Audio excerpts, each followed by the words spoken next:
Hello hello hello, welcome back to another video from growing together with Shrish. और आज के इस वीडियो में हम इम्पोर्टेंट टेबल्स का पार्ट 7 डिस्कस करने वाले हैं।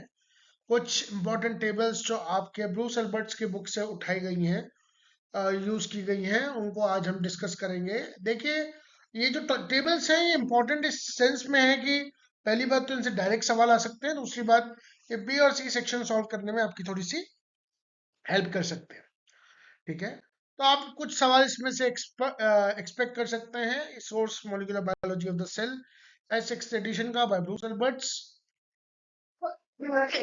इनमें से कुछ चीजें हैं जो कॉमन, आपने जो पहले के 5 अगर टेबल्स देखे होंगे तो उसमें भी आपको कॉमन दिखेंगी, बट फिर भी मैंने उनको इंक्लूड किया है ताकि एक रिवीजन बना रहे। ठीक, अब देखिए, ये अप्रोक्सीमेट लिपिड कंपोजिशन है सेल मेम्ब्रेन्स के अंदर। तो अब जैसे ये होता है ना कि asymmetry of the membrane, asymmetry of the cell membrane की बात की जाती है। तो आपको ये देखने को मिलेगा कि सेल मेम्ब्रेन में कौन सी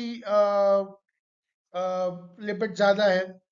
उसके बाद तो जैसे अगर आप कोलेस्ट्रॉल की बात करें तो आपको प्लाज्मा मेम्ब्रेन में 17% देखने को मिलेगा, आरबीसी में 23% देखने को मिलेगा, माइलिन शीट में आपको 22% देखने को मिलेगा, माइटोकॉन्ड्रिया में 3%, एंडोप्लाज्मिक रेटिकुलम में 6% और इकोलाई की बैक्टीरियम में आपको कोलेस्ट्रॉल देखने को नहीं मिलेगा। ठीक है, अब ये कुछ ऐसी चीजें हैं जो शायद आपसे पूछी जाए, शायद ना पूछी जाए, लेकिन आज जैसे ये सवाल बनाया जा सकता है आपसे कि which is the only lipid that is been found in the E coli. ठीक है, तो फॉस्फोडिटाइल इथेनॉल अमीन 70% इकोलाई में पाया जाता है।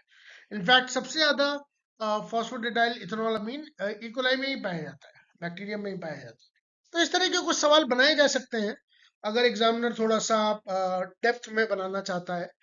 और इस तरह से थोड़ा सा बी पार्ट का आपका एक पोर्शन बन सकता है। ठीक है, ज्यादा वैल्यू नहीं है बट फिर भी एक आइडिया होना चाहिए। जैसे माइटोकॉन्ड्रिया में अगर आप देख रहे हैं तो माइटोकॉन्ड्रिया में सबसे ज्यादा ट्रेस क्या है, तो ग्लाइकोलिपिड्स है। तो एक ऐसा सवाल बना देगा कि glycolipids are evidently present in mitochondria inner and outer membranes, तो वो स्टेटमेंट रॉन्ग हो जाएगा। Glycolipids are very rarely present in mitochondria inner and outer membranes. ठीक है, माइलिन शीट में जैसे फॉस्फेटिडाइल स्पिंजोमाइलिन या हो गया, ये सबसे कम पाया जाता है। फॉस्फेटिडाइल सिरीन सबसे कम पाया जाता है। इनफैक्ट फॉस्फेटिडाइल सिरीन सब में सबसे कम ही पाया जा रहा है अगर आप देख पा रहे हैं तो ये कुछ ऐसी चीजें हैं जो आपसे इस टेबल से पूछी जा सकती है। ज्यादा इंपॉर्टेंट नहीं है, लेकिन फिर भी एग्जाम पॉइंट ऑफ व्यू से अगर आपको थोड़ा आइडिया है तो बेटर रहेगा। आगे चलते हैं। ये अगेन मैंने शायद ये पहले भी करवाया था, मैं फिर से करवा देता हूँ। न्यूक्लियर प्रोटीन टारगेटिंग, अगर आपने देखा होगा वो वाला सेशन, तो उसमें भी मैंने स्टेप बिल्कुल लिखा था, इसमें भी मैं लिख रहा हूँ। पॉज करिए, आराम से देखिए। ठीक है, कि कौन कौन से एरिया में कौन कौन सी टेबल्स जो है वो सबसे ज्यादा इंपॉर्टेंट है। आप ही के लिए है ये टेबल्स, तो पॉज कर लीजिए आराम से, क्योंकि इसमें कुछ ऐसा नहीं है जो मैं आपको अ, समझा सकता हूँ ज्यादा, इसमें याद ही करने की चीज है। ठीक है, इनके सिंगल डिजिट जो कोड्स हैं वो भी याद रखिएगा। जैसे इसका होता है KDEL, राइट। और ये तो ल्यूसीन रिच होता है, ल्यूसीन एंड आइसोल्यूसिन रिच होता है, इम्पोर्ट टू ER। ये होता है SKL। ठीक है, तो ये आपको याद होना चाहिए। ठीक है, और इनमें से ये देखिए, बाकी सारे तो आपके N लिंक्ड हैं, लेकिन पेरोक्सिसोम वाला है वो C लिंक्ड है। तो ये आपको कुछ कुछ चीजें याद होनी चाहिए। आगे चलते हैं, पॉज करके आगे देख लीजिएगा। ये एक इंपॉर्टेंट चीज है रैप प्रोटीन के बारे में। रैप प्रोटीन 1 2 3 A 4 रैप 11 5 6 7 8 9 कहाँ कहाँ प्रेजेंट होती है, राइट। तो जैसे ये पूछ लेगा कि अगर रैप 7 आपका म्यूटेटेड है, राइट, तो कौन सी प्रोसेस में जो है वो प्रॉब्लम आएगी। तो लेट एंडोसोम पीएच रेगुलेशन में, पीएच को मेंटेन करने में प्रॉब्लम आ सकती है। ठीक है, रैप अगर 4 5, अगर 4 या 11 आपका वो है, म्यूटेटेड है या डिलीट कर दिया गया है, तो रिसाइक्लिंग ऑफ द एंडोसोम में प्रॉब्लम आ सकती है। तो ये कुछ चीजें हैं जो आपसे पूछी जा सकती हैं कि रैप 1 ER के साथ रिलेटेड है, तो टेबल में ये that can be asked. Again कोई बहुत ज्यादा ऐसा नहीं है कि पूछा ही जाएगा, लेकिन हाँ, always a chance. I would recommend कि 30 से 50% के बीच में इनका चांसेस है आने का। आ सकते हैं, नहीं आ सकते, बट दे आर मतलब it's a topic that can be shown in exams, ठीक है। Again this is something very important, ये शायद लेरेंजर वाली किताब के जो टेबल्स थे उसमें भी इंपॉर्टेंट था। इसको थोड़ा सा आप पॉज करके देख लेंगे तो उसको आपको हेल्प मिलेगा। ठीक है, तो इसको थोड़ा पॉज करके देख लीजिएगा। जैसे हार्ट में जब आप एड्रेनलिन डालते हैं तो हार्मोन एड्रेनलिन का क्या काम रहता है, ये इंक्रीज करता है हार्ट रेट को फॉर फोर्स ऑफ कंट्रैक्शन, ठीक है। ग्लूकागोन का क्या काम रहता है, ग्लाइकोजन ब्रेकडाउन का काम करता है। इसी तरह एड्रेनलिन का भी काम रहता है मसल में ग्लाइकोजन ब्रेकडाउन का। तो ये आप प्लीज इसको देखिए, इसको आराम से देखिए पॉज करके, और याद करने की कोशिश करिए, क्योंकि ये याद ही है, इसमें ज्यादा कुछ अभी समझाने का है नहीं, ठीक है। अब वो कौन सी कंडीशंस होती हैं वो जब मैं डिटेल में एनिमल फिजियोलॉजी आपको पढ़ाऊंगा तब मैं आपको समझाऊंगा। ओके, आगे चलते हैं। अगेन ये बहुत इंपॉर्टेंट है, इसमें दो चीजें बहुत इंपॉर्टेंट है। पहली बात तो ये पीसीएल बीटा से, पीएलसी, पीसीएल बोल रहा हूँ मैं, पीएलसी बीटा से यानी फॉस्फोलाइपेज सी बीटा से पहली बात तो ये एक्ट कर रहे हैं। दूसरी बात कौन कौन से एक्ट कर रहे हैं, signal molecule vasopressin acetyl choline and thrombin. और कर कहाँ कहाँ रहे हैं, liver, pancreas, smooth muscles and आपका ब्लड प्लेटलेट्स। तो अगेन ये बी सेक्शन में, सी सेक्शन में डायरेक्टली आ सकता है। टेबल को अगर थोड़ा सा वो कॉम्प्लेक्स करने की कोशिश करेगा तो वो दो कॉलम्स नहीं, वो तीन कॉलम्स दे देगा। वो टारगेट टिश्यू दे देगा, सिग्नल मॉलिक्यूल दे देगा, मेजर रिस्पॉन्स दे देगा, ठीक है। उसके बाद जैसे कर देगा ए का, बी का, ए का वन का रोमन में कुछ पी क्यू आर एस करके दे देगा या कुछ दे देगा। तो ये आपको वो करना पड़ेगा, मैच करना पड़ेगा, राइट। तो आप इसको ध्यान से देखिए। ओके, अगेन बहुत इंपॉर्टेंट टेबल है ये। टेबल आने के चांसेस हाई हैं, 80 to 90% इस टेबल से सवाल या तो आते हैं डायरेक्टली इनडायरेक्टली। ये सल्फा क्या काम रहता है, एक्टिवेट करता है डिनाइल साइक्लेज, एक्टिवेट करता है कैल्शियम आयंस, ठीक है। ऑल्फैक्टरी, जी ऑल्फ क्या करता है, अल्फा, इसका अल्फा ही मीडिएट करता है, एक्टिवेट करता है डिनाइल साइक्लेज, ऑल्फैक्टिस न्यूरॉन्स। जीआई क्या करता है, अल्फा करता है, लेकिन ये इनहिबिट करता है, इसलिए इसका नाम इनहिबिट है। इनहिबिटरी में बीटा गामा काम करते हैं, एक्टिवेट करते हैं पोटेशियम चैनल्स को। जी नॉट में भी बीटा गामा है, एक्टिवेट करते हैं पोटेशियम को, और इनएक्टिवेट करते हैं कैल्शियम चैनल्स को। Alpha and beta activate the phospholipase C beta, ठीक है। ट्रांसक्शन में एक्टिवेट करता है जीएमपी को, क्यू में फॉस्फोलाइपेज सी बीटा को करता है, और G1213 में एक्टिवेट करता है Rho family of monomeric GTPases to regulate actin cytoskeleton. Important है, पॉज करेंगे, आराम से देखेंगे। इसमें केवल अगर आप ध्यान से देख पा रहे हैं तो जी आई में जो बीटा गामा है वो काम कर रहा है, जी ओ में बीटा गामा काम कर रहा है, बाकी हर जगह अल्फा ही काम कर रहा है, ठीक है। और बेसिकली इसका काम एक्टिवेशन का ही है। आगे चलते हैं।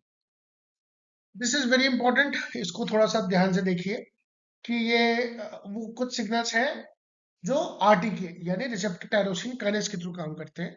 इसमें epidermal growth factor, insulin, insulin like growth factor, nerve growth factor, platelet derived growth factors, macrophage colony stimulating factor, fibroblast growth factor, vascular endothelial growth factor and epinephrine. इनको प्लीज पढ़िए, इंपॉर्टेंट है। आ सकता है, आने के चांसेस हैं, high chances है, 60 70 80% chances है कि ऐसा सवाल आपसे सी सेक्शन में सेल बायोलॉजी को और एनिमल फिजियोलॉजी को मिला के दे दिया जाए। देखिए एक चीज याद रखिएगा सी सेक्शन में कि ये जो 13 की 13 यूनिट्स हैं आपकी, ठीक है, ये इंडिविजुअली काम नहीं करती। और जब आप रिसर्च में जाएंगे, जब आप पीएचडी ज्वाइन करेंगे, तो आपको ये समझ में भी आएगा कि 13 की 13 यूनिट्स आपका बेस बनाती है पूरी बायोलॉजी को समझने का। आप पढ़ इकोलॉजी रहे होंगे या काम इकोलॉजी पे कर रहे होंगे, पर आप ये देखेंगे कि उसका रिलेशन बायोकेमिस्ट्री से है। आप इवोल्यूशन पढ़ रहे होंगे लेकिन उसका रिलेशन आपको सेल बायोलॉजी से देखने को मिलेगा। आप मॉलिक्यूलर बायोलॉजी पढ़ रहे होंगे लेकिन उसका रिलेशन आपको देखने को मिलेगा मेथड्स इन बायोलॉजी से, ठीक है। इनफैक्ट जो आरडीटी का पूरा कॉन्सेप्ट है वो है किस पे बेस्ड, वो आरडी मॉलिक्यूलर बायोलॉजी पे तो बेस्ड है। अगर आप प्रमोटर जानते हैं, अगर आप रेप्लिकेशन की साइट जानते हैं, तभी आप अपने लिए जीन अच्छा कंस्ट्रक्ट कर पाते हैं। तो ये जो यूनिफिकेशन है उन 13 के 13 यूनिट्स का, वो बहुत इंपॉर्टेंट है। तो प्लीज ये समझ के मत पढ़िए कि आप एक चैप्टर पढ़ रहे हैं, ये समझ के पढ़िए कि आप उस चैप्टर की नॉलेज को और कहाँ कहाँ अप्लाई कर सकते हैं। ठीक है, आगे चलते हैं। ये कुछ रास सुपर फैमिली ऑफ मोनोमेरिक जीटीपीएस है। प्लीज प्लीज प्लीज बहुत इंपॉर्टेंट है। आराम से पॉज करिए, 1 मिनट 1.5 मिनट 2 मिनट लिख लिख के याद करिए। कैसे याद करना है वो मुझे नहीं पता है, लेकिन आप याद करिए इसको। ठीक है, जिसमें से जो एमटॉर वाला है काफी इंपॉर्टेंट है। ये एमटॉर क्या पाथवे होता है? ये रिफॉर्मेशन वाला पाथवे होता है, ऑटोफेजी में काम आता है, राइट। CDC42 ये साइटोस्केलेटन का काम करता है। ये देखिए, ARF1 to ARF6 ये इंटरसेलुलर वेसिकल्स को रेगुलेट करते हैं। रैन का तो आपको मैंने बताया ही था, हाँ, न्यूक्लियर ट्रांसपोर्ट में हेल्प होता है। ठीक है, तो प्लीज इसको जो है जरूर एक बार ध्यान से पढ़िए, याद करके जाइए। ठीक है, मुझे उम्मीद है कि आपको इससे सवाल मिलेगा। ठीक है, CSIR में नहीं मिलेगा, गेट में मिलेगा, गेट में नहीं मिलेगा, DBT में मिलेगा, DBT में नहीं मिलेगा, ICMR में मिलेगा, ICMR में मिलेगा, ICAR में मिलेगा, NII की PhD फॉर्म में मिलेगा, जो JGBILS वाला पेपर होता है उसमें मिलेगा, एट्रिक के पेपर में मिलेगा, किसी ना किसी में तो मिलेगा। ठीक है, तो प्लीज इसको करके जाइए। आगे चलते हैं।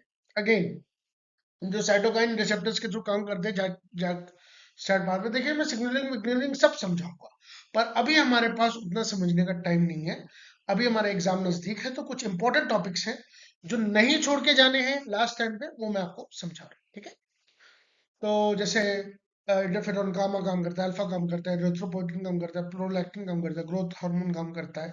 तो कैसे कैसे काम करते हैं और क्या क्या काम करते हैं, ये आप थोड़ा सा इसको पढ़िए। ठीक है, जिसमें स्टेट 5 का आपको रोल ज्यादा दिखेगा, स्टेट 2 का रोल आपको दिखेगा, स्टेट 1 का रोल दिखेगा, स्टेट 5 का लगभग हर जगह दिख रहा है। जैक 2 के साथ स्टेट 5 अक्सर आपको कॉम्बिनेशन में दिखेगा। मैं देखिए, मैं डिटेल में भी पढ़ाऊंगा, लेकिन अभी वो पढ़ा रहा हूँ जो इंपॉर्टेंट है। आगे चलते हैं विदाउट वेस्टिंग टाइम। ये बहुत इंपॉर्टेंट टेबल है, DBT पर्पज से बहुत इंपॉर्टेंट है, CSIR के पर्पज से बहुत इंपॉर्टेंट है, C सेक्शन के पर्पज से बहुत इंपॉर्टेंट है। ठीक है, लेट लेट न्यू प्यूरिन क्या करता है, साइटोचलाजिन बी क्या करता है, फेलोटिन क्या करता है, टैक्सोल क्या करता है, लोकाडोजोल क्या करता है, कॉल्चिसिन क्या करता है। प्लीज इसे पढ़ के जाइए,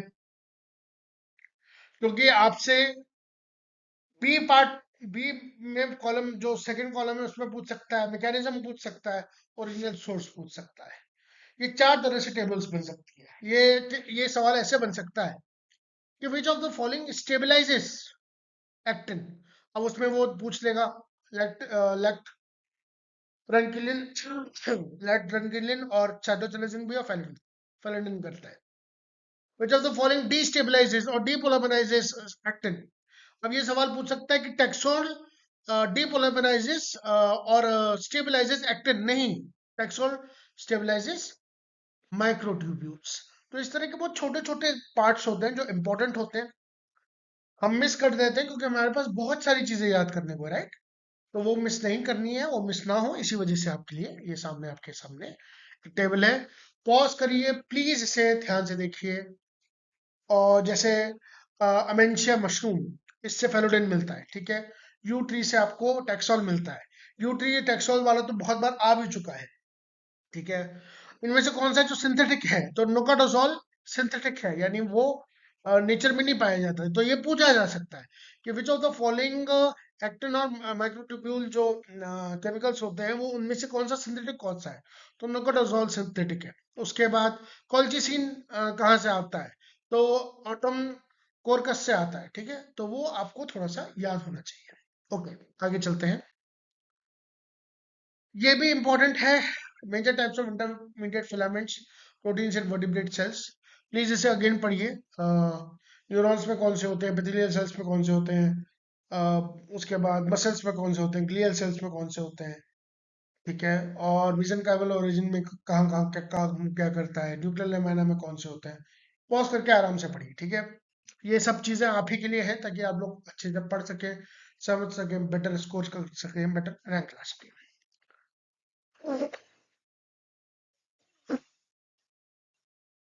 ओके, ये अगेन एक बहुत इंपॉर्टेंट टेबल है, कौन सी साइक्लिन किस सिटी के पार्टनर के साथ काम करती है, वर्टिब्रेट्स में और बडिंग ईस्ट में। प्लीज इस चीज को थोड़ा सा याद करके चलिए, आपको फायदा मिलेगा।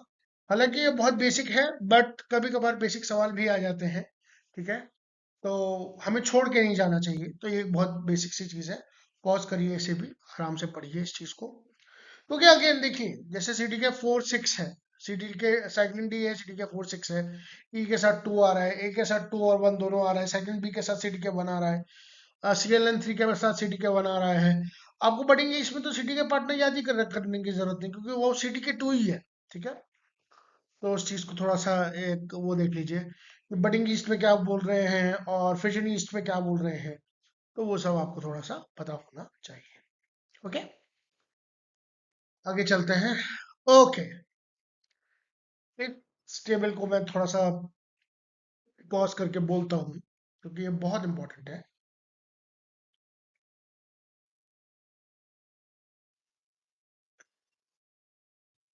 देखिए, फॉस्फोराइलेशन और डिफॉस्फोराइलेशन सेल साइकिल के लिए बहुत एक इंपॉर्टेंट स्टेप है, ठीक है।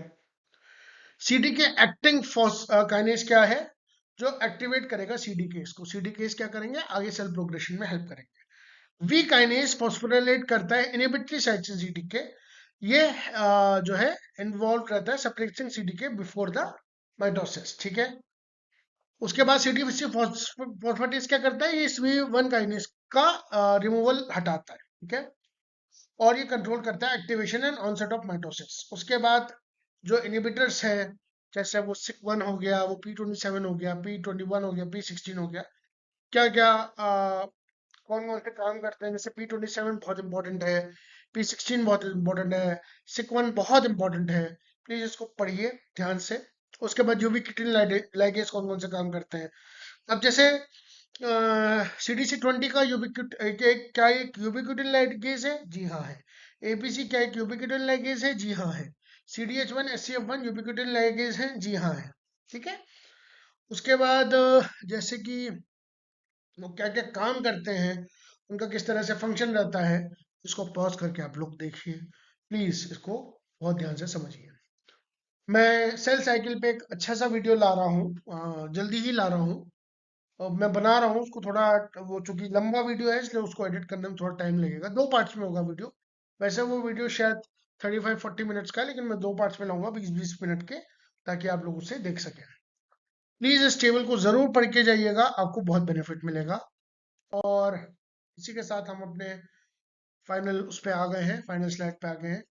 Thank you so much for being in this session. इस सेशन से जुड़ने के लिए आप सबका बहुत बहुत धन्यवाद। कमेंट करिए, सब्सक्राइब करिए, लाइक करिए, शेयर करिए। हैप्पी लर्निंग आप सभी को। अगर आप कमेंट करते हैं PDF #PDF, तो आपको इसके नोट्स भी मिल जाएंगे। तो लगे रहिए, बने रहिए इसी चैनल, इस चैनल के साथ साथ आपकी भी ग्रोथ होगी, मेरी भी ग्रोथ हो रही है। आई होप आपको पढ़ने में मजा आ रहा होगा। नहीं आ रहा है तो बताइए मेरे अंदर क्या कमियां हैं, ताकि मैं इम्प्रूव कर सकूं। ओह, इसी के साथ आपसे आज के लिए सी ऑफ करते हैं आपको, ताकि हम अगली बार जल्दी ही मिल सके अपने नए वीडियो में। आई होप आपको ये सीरीज पसंद आ रही होगी। अगेन, लाइक शेयर सब्सक्राइब करिए, and thank you so much. All the best for your exam, and keep preparing, keep learning. Bye, take care.